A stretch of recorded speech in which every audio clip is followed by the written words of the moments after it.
So, based off of that intro, some of you guys may be saying, hey, he's reviewed that saber already before.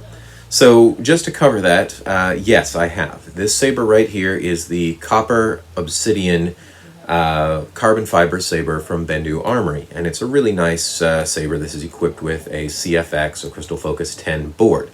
Now, I'm not here today to review the saber, though if you're interested in this saber, I will link the review of this saber to this video in the description. Today I wanted to do something that I very seldom do, which is review sound fonts. Now, for those of you who are part of my channel who are not well versed in the idea of sound fonts or within the lightsaber community that sort of embraces it, let me cover that real quickly.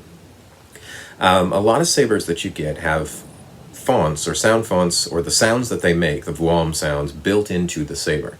Lower end sabers like the Kyber sabers, some of the Pox Store sabers, Kyber lightsabers even, things that have less expensive sound modules, the sound fonts are there and you can cycle through them, but you can't change them.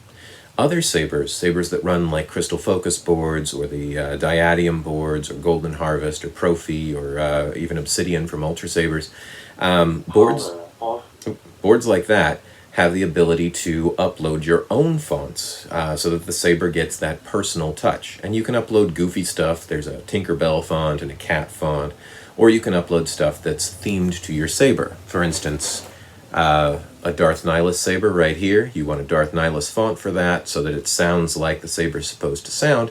You can upload, or you can get a specific font for it.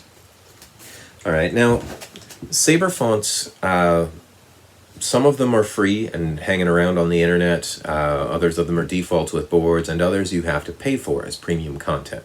Sound fonts can run you anywhere from $2 to around $12 to $15, depending on the sound font. You can even have a custom one made by some people. The fonts that I wanted to talk about today are from a company called Kyberphonics. Their fonts are $10 a piece, or part of a package, and I'll talk about that in just a moment.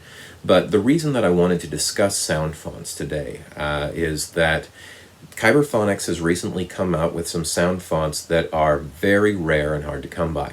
If you want a Luke sound font, you can get 100 million Luke sound fonts just floating around on the internet. Kylo Ren sound fonts, dime a dozen, all over the place.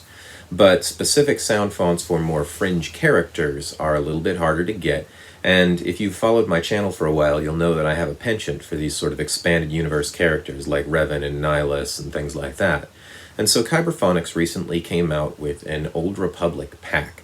And what they did was they started out with a subscription service, which was, I think, $100. And when you buy the subscription, you get each one of the sound fonts, and he comes out with a sound font themed after an Old Republic character each week. Now, $100 sounds like quite an investment, and it is. If you're a real big Old Republic fan and you know that you want all of them, then it gets you them for less than his typical $10 a piece, because there's more than 10 fonts. But if you don't want to buy the all-in, they're available in an a la carte way. They're not listed on his site, but if you contact him and you say, I want these specific fonts, you can get them a la carte, and that's kind of nice. I don't have the full package. What I'm reviewing today is just the Darth Nihilus and the Darth Sion fonts. So why those fonts? Let me start with Darth Sion. Darth Sion is a member of the Sith Triumvirate from the Knights of the Old Republic 2 game, and I have never seen a sound font for him before. I've got a Darth Traya font, I've seen Darth Revan fonts, I've got a couple. I've even got a Darth Nihilus font, but I've never seen Darth Sion before, so I was interested in that one. So I'm going to be reviewing the Darth Sion font. I also am going to be reviewing the Darth Nihilus font. Now, I said that I had one of those already. The Darth Nihilus font is kind of a rarity. He is the most popular character in the 501st Legion's flagship Eclipse, or Fringe Characters division, or detachment rather. But Darth Nihilus is still rather a fringe character. GameStop is actually releasing a toy for him later, or just real soon here. But there have been, to my knowledge, including this one, 3 Darth Nihilus fonts over time. The first one was by a guy named Jedi Seth, and it was a very rough, gritty, unstable font that was distributed for free. The second one was from a guy named Shamim, and it was a very, very, what's the word I'm looking for here? Very refined sound font that included a lot of Darth Nihilus's signature Sith garble in it. And actually, I'll play that for you in just a second here. The problem with the Shamim font is I have it, and it's awesome, but it's not a smooth swing font. So with the newer sabers, like the Crystal Focus X and the Diadium that feature smooth swing, you can convert it into smooth swing, which I have done, but you've got to know how to do that, and it's not quite the same as one that was built for smooth swing. So the other thing about that, though, is that the Shamim font, when he kind of retired from doing this, he pulled his fonts, and so it's not readily available anymore.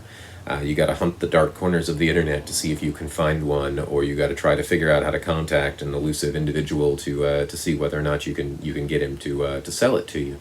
But mostly these are not available anymore. So let me play that one for you before we get to the new one in the Darth Sion one.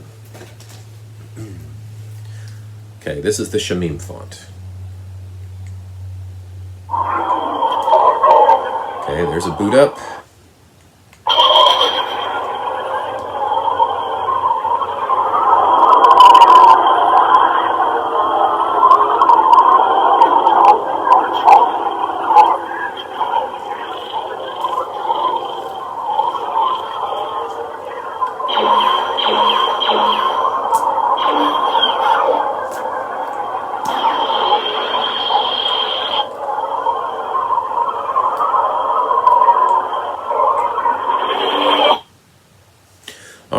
Now you noticed in that one that one of the things I really love about it is that he's built in the Darth Nihilus garble into the hum, and it's a very long hum file, so it's got a lot of variety in it.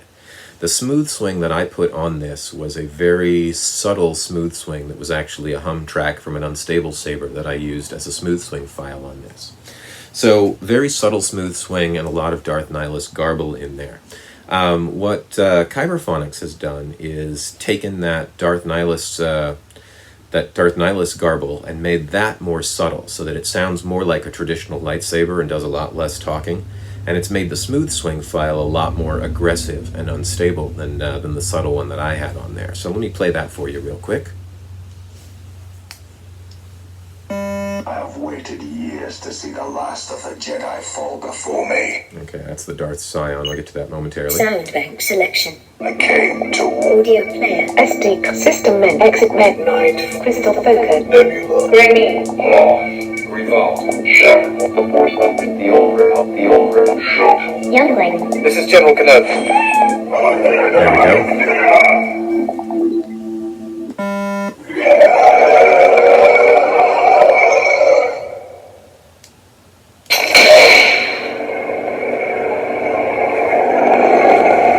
So you can still kind of hear that garble in there. Okay, blaster deflects. Force.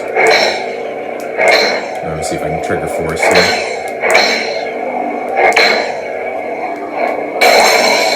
There we go.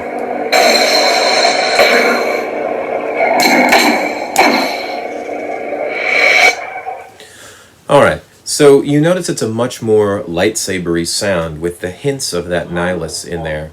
And it's got a lot more aggressive smooth swing and a lot more aggressive blaster deflects and clashes. So it's a really nice font. One of the odd things about this is when you buy the fonts from Kyberphonics, they're formatted for Profi, CFX, and there's a format for one other thing, I don't recall what it was. But you get access to those, and then you load the one that's appropriate to the saber. I loaded the Crystal Focus X, or the CFX board, or font onto this CFX board, and the odd thing is that when I select it in the fonts menu, you heard that loud beep. The Kyberphonics fonts are the only times I've come across that, and that's some sort of error beep. I'm not real sure what causes it. I can probably troubleshoot it and find out. But if you just load that font directly onto a CFX, be prepared for some sort of weird beep when you select it. But otherwise, it seems to work just fine.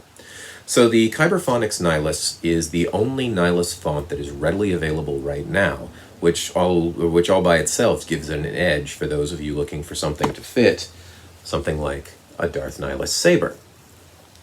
All right, it's $10, so it's on the higher end, but it's a really nice, aggressive, dark-sounding font, and I liked that quite a bit about it. Now let me move on to Darth Sion. Sound bank selection. I came to warn you, Jedi. I came to warn you, Jedi. You seek to erode my will. You will not succeed.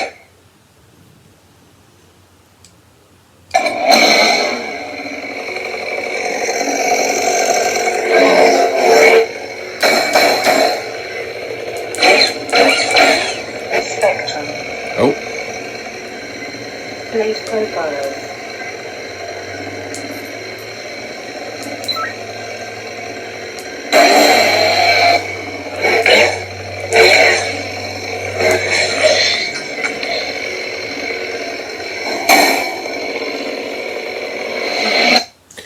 accidentally triggered Spectrum mode in the middle there, trying to do the Force swing. So this, I said the last one was an aggressive font. This is probably the most aggressive font I've heard. More so than a lot of the Kylos that I've seen, which are definitely an aggressive style font. So Darth Sion is the Lord of Pain. He's a very sort of aggressive character, and it's nice to see a font that really kind of matches him. The guy who made this font described this font as kind of what happens when lightsaber meets chainsaw, and I can definitely see this. So very nice font, very dark side, and the only Darth Sion font that I know of. So if you've got Sion and Nihilus and you want to complete a triumvirate pack, this is the way to do it. Those beeps are kind of odd, as I mentioned before, but there's a lot of bonuses as well to these. In the font pack with this, it contains music that's specific to these characters from the games. It also contains a whole folder full of quotes. So for Darth Nihilus, that's a whole bunch of garble. For Sion, you heard a couple of the quotes there, but it's packed. You've got a folder packed full of quotes. You've got some appropriate music, and you've got this really nice sort of dark side font in very accessible font or font formats. So there you go. I'll put a link to the review for this saber and also to the website for Kyberphonics in the description here. And hopefully this review has been of use to you.